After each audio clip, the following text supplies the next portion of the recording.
So the Philadelphia 76ers are finally on the board, and they have finally made their first move 2 days into NBA free agency. And this one's going to be a lot of fun to talk about. Patrick Beverly, according to Patrick Beverly, signing with the Philadelphia 76ers. He said this on the Patrick Beverly podcast, and Adrian Wojnarowski followed up with it, saying that Beverly has agreed to a one-year deal with the 76ers. His agent, Kevin Bradbury with Life Sports Management, tells ESPN. And now you're looking at a Sixers team with two Bulldogs on this roster if everything stays as currently constituted. Obviously, we're not sure what the futures of Tobias Harris and James Harden are, but you have Patrick Beverly and PJ Tucker on the same team. Beverly last year started the season with the Los Angeles Lakers. Then he went to the Chicago Bulls after the NBA buyout market led him to the Windy City.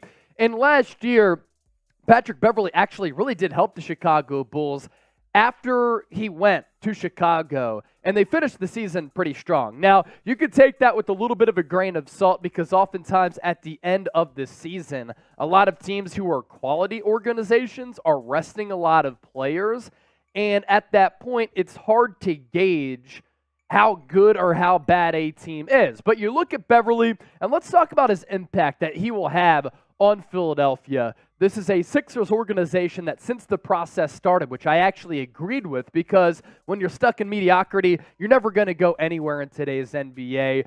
If you're at the back end of the lottery, you're never really getting an impact player. And then if you're kind of at that point in which you're one of the final seeds to make it into the NBA playoffs, you're not seriously going to make a run in the NBA playoffs. So you tear it down, you build it back up, but a byproduct of the process was this soft, enabling culture, which I think has hindered the Sixers and is a big reason why this is an organization that has not made it past the second round of the NBA playoffs since 2001. We saw the impact that PJ Tucker had last year on this team's toughness. And now you bring in Beverly to the equation, who's going to be able to add to that culture. Now, I do want you to grade the signing here, A, B, C, D, or F. This is obviously a popular name given his antics, his swagger. Everywhere he goes, that team does win. He can defend at a really high level, occasionally hit the three.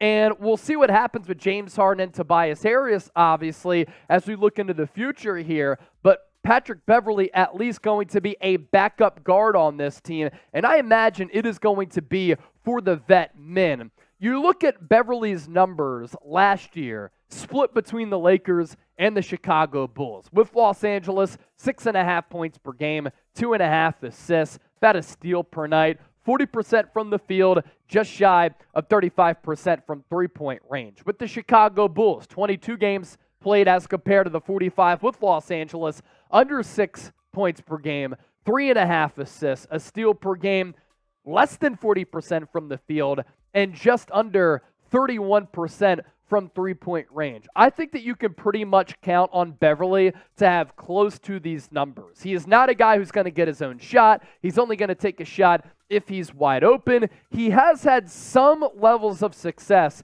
in shooting the three-pointer. Back in 2020-2021 with the Los Angeles Clippers, he did shoot 39.7% from three. The year before that, 38.8%, and then 39.7%, 40%, and 38% the years previously. So he has shown some ability in his NBA career to hit the three-point shot. Obviously, that helps dramatically with being able to stretch the floor. Still a lot of thoughts to get to on the show with Beverly, the Bulldog, headed to the Sixers. Three-time NBA All-Defensive Team selection, by the way. But first, make sure you subscribe to the show. We've been cooking up a lot of heaters here on the program. We are approaching 11,000 subscribers, as you can see here, so make sure you hit that sub button. We can look at his numbers, Jack, from the last 4 years, but really, my overall thoughts on Patrick Beverly. This is a team that has been mentally soft, mentally fickle. You bring in a player who is never scared of the moment. Sometimes he can be a fake tough guy, but he certainly helps you on the defensive end of the floor. He can guard some wings. He has guarded some bigs because of that fearlessness. And he can go step for step with some quick guards, shifty guards, but also some really good wings as well, and a good rotational player. let me ask you this question. Like, who would you rather have, a Shake Milton or a Patrick Beverly? There is certainly an argument to be had that you would rather have Patrick Beverly on this team as compared to Shake. Comes in off the bench, gives you 6 points per game, very good defensive player who's very active as well, long arms, able to get those hands and those arms in those passing lanes, which can generate some turnovers, which can then lead to some transition buckets as well. So this is a big name who sometimes the antics become a little bit too much, but you talk about an ultimate Philadelphia player who Sixers fans are going to rally around. I mean, the dude won an NBA play-in tournament game a couple of years ago, and he stood on the scores table like Andre Iguodala did against the Chicago Bulls back several years ago when they won that first-round playoff series after he hit those free throws. Those types of maneuverings and that type of energy is something that Philadelphia fans are absolutely going to love.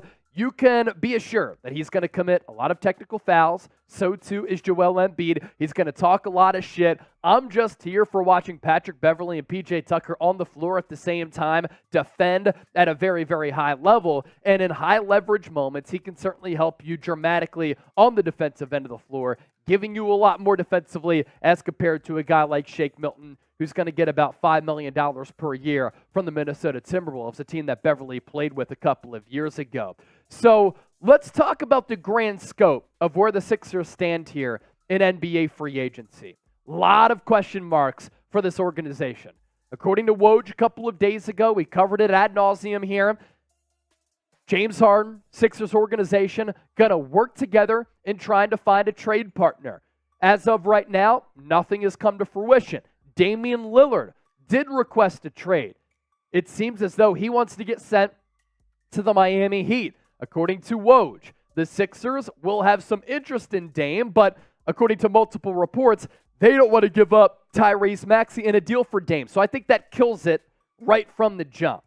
And I don't think that Dame is going to come to Philadelphia. There's also Tobias Harris's name that's dangling out there in some of these trade discussions as well. Could you flip him for a player like DeMar DeRozan, Zach LaVine? We've talked about that here on the show. That would be some great value for Philadelphia. So right now, you lose Shake Milton, you lose George Niang, you bring in Patrick Beverly, and we're not sure what the future of James Harden is, what the future is of Tobias Harris. So right now, you're looking at a squad that was in the final 8 last year, making it to that second round, and we have absolutely no idea what this roster construction is going to look like. Their key free agents, George Niang left, Shake Milton left, Niang to the Cavs, Shake Milton to the Minnesota Timberwolves. You still have McDaniels and Paul Reed, who's been said to be returning to the Sixers, but as of this recording, that is not official. Sixers did not have a pick in the 2023 NBA draft, and they have been linked with several big-name pieces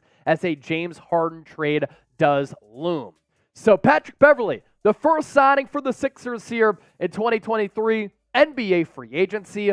What is the next signing for the 76ers? Let us know down in the comment section. Appreciate everybody for watching. And if you're a Sixers fan, this is your go-to spot for year-round coverage of the 1, 2, 3, 4, 5 Sixers. So lock us in and subscribe today.